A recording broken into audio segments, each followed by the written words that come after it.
Hey everyone, so I just wanted to come on and reassure you that it is absolutely okay if your recovery feels chaotic as hell. It's okay. It's okay if you feel like you are just stumbling from knee-jerk actions to, oh, bloody hell, I'll just quickly you've been messing around with, a little bit more of this, and then you just think, oh, sod it, I'm putting all of them on the plate.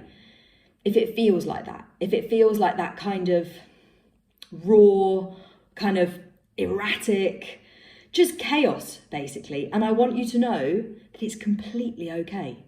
It is completely and utterly okay. And often I think recovery is packaged up and presented as this thing where you go like, right, I'm doing it. I am doing this. Nothing can stop me. And you just march forward into your recovery. And it's like you're just on that track and you're just going, and everything you do from that moment forward, you're like, yeah, of course I'm going to have that. I'm in recovery. I'm going to do that. And yes, absolutely, all of that. And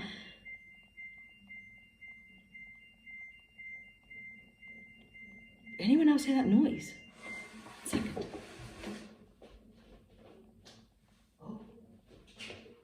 It's just the washing machine. I had no idea my washing machine made that noise.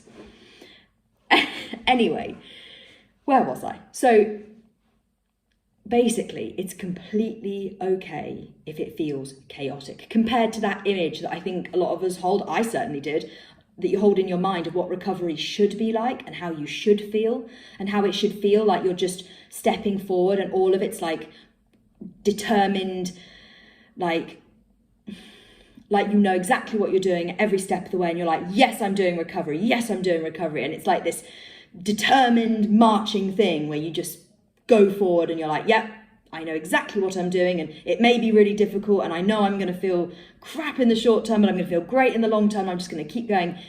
And actually often it doesn't feel like that. It feels kind of chaotic and you feel a bit like here, there, everywhere, it feels chaotic. And I want you to know basically that it is completely okay for it to feel chaotic. And the reason for that, in fact, the reason why really, rather than trying to envisage your recovery as this structured, organized thing where you just exude confidence and courageousness and determination and kind of just absolute focus on what you've got to do, when you kind of get rid of that image of what recovery is going to be like, because it's really not. It's kind of just flying by the seat of your pants. Like, it's just, you don't know really what you're doing 90% of the time. Most of my recovery, even though I had, now there's someone at the door. 1 second. I'm back. I'm definitely going to have to edit this one. Where even was I? Basically, it's completely okay. It's completely okay if it feels chaotic, and actually it's normal if it feels chaotic. Mine felt chaotic. I felt like I didn't really know what I was doing. And even though I had all these people, that was what I was saying. Even if I had all these people around me who I looked up to, who had done what I'd done, who'd made that journey and were telling what they'd done, I still felt like just chaos, absolute chaos.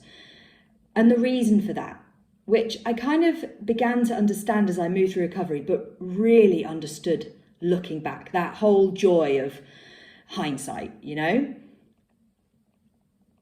Recovery feels chaotic because the other side of your brain, that side which is ordered, like structured decision making, planning, negotiating, all of that kind of stuff, that is where your disordered neural network lies. That place of habitual patterns, habitual behaviors, habitual thoughts, that's where your disorder lies. Your disorder lives, that neural pathway and that neural network that is completely about protecting and promoting your energy deficit, that lives in the decision-making part of your brain. That lives in the reasoning, the planning, the preparing. That's where that lives.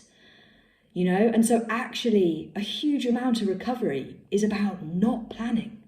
It's about not preparing. It's about not having a list of what you're going to do in a certain time frame and all that. It's just about doing it and kind of like not really knowing what you're doing and embracing the chaos and kind of walking head onto it. And it feels overwhelming because not only are you walking into fear, you're also walking into chaotic fear, which is completely against every single little bit of what your brain wants you to do. It's completely against it. But yeah, basically, I just want you to know, because I absolutely feel like if I was recovering now and on social media, I feel like I'd get so overwhelmed by how much it's presented as this determined, yes, you can do it. And I myself, I will say you can do it. And I believe you can do it. But I want you to know that it's not going to feel in the moment like you can.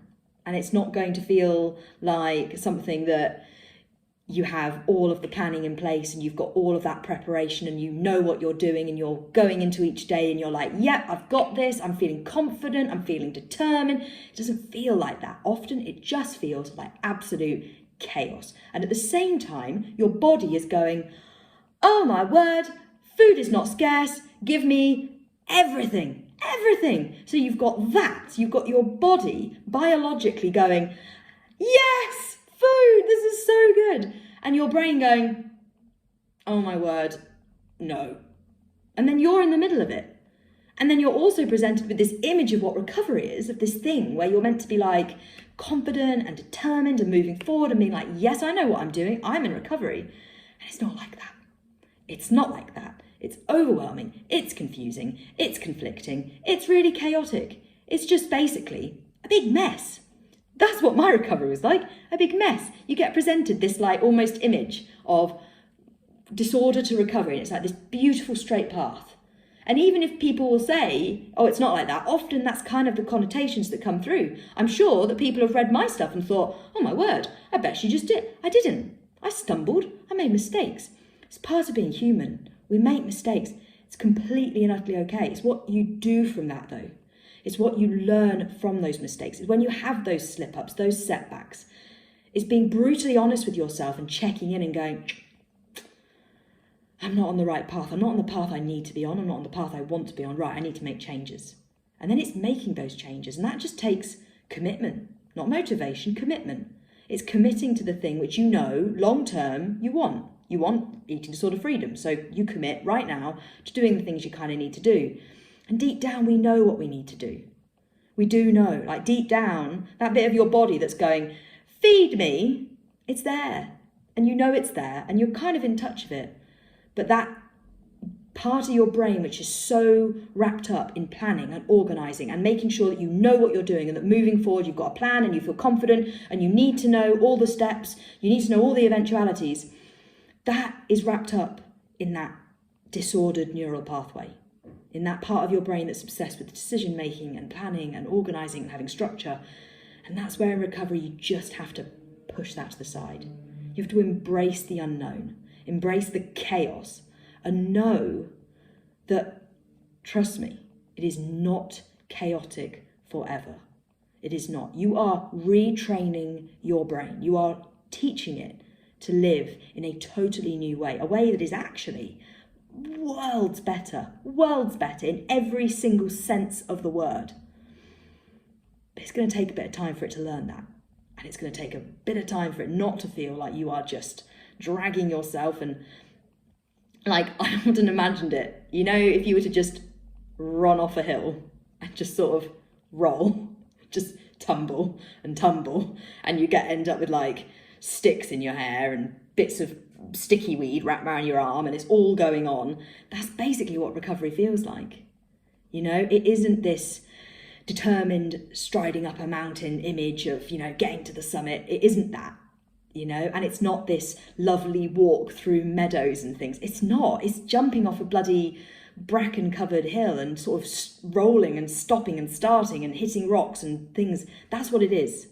That's the reality. And I am very keen to make sure that I always promote and present the reality of what recovery is, you know? So anyway, in summary, it is totally okay if it feels like chaos. If you don't look at the ordered, structured planning stuff and think, oh yeah, I'm smashing this. It's completely okay if you feel like you have no idea what you're doing, but you're just sort of doing it and you're trying your best. And every single day you wake up and you think, I'm doing my best. I'm going to do my best. And you can get to the end of every day and think, you know what?